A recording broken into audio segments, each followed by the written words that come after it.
Доколку не постои централизирана, да кажеме, организирана команда, многу слабо можеме да функционираме и секогаш функционираме во зависност од тоа кој колку политички е силен, односно колку носителот на јавната функција е силен и каква е неговата позиција во рамките на владата. Бидејќи владата во изминатите 30 години за жал е најголем мокник на некој начин и всушност ги има канализирано и го засенува парламентот, кој што во услови на демократија би требало да биде всушност и најголемиот мокник во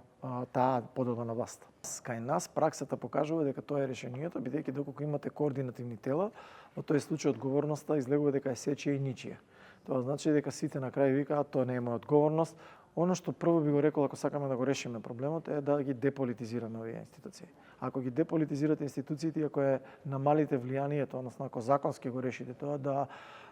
улогата на министрите на пример да немаат ексклузивитет во своите одлуки, вие ќе видите во тој случај ќе добиете сериозен професионален кадар. Втор проблем е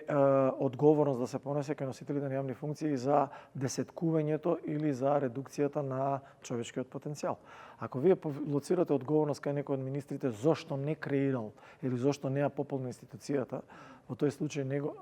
случај прво ќе се праша секој дали ќе сака да биде носител на таа функција, бидејќи одговорноста и ќе бара да имате капацитет да се носите со тоа, а второ, ако го скратите капацитетот на ексклузивитет кој што го имаат министрите, оние манипулации кои што се прават, да кажеме, ајде во овие чувствителни институции, како што се во МВР, во одбраната, во разузнавачката заедница и така натаму, каде што се одземаат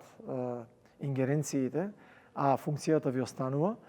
тоа значи дека носителот кој што го преведел тоа треба да одговара бидејќи го оштетува буџетот, затоа што он во суштина дозволува некој да зема плата без да ја работи работата. Се на се, ако успееме да го надминеме, да се надминеме во нашиот балкански инженеринг на манипулирање на демократските процеси, мислам дека ќе имаме многу добар одговор на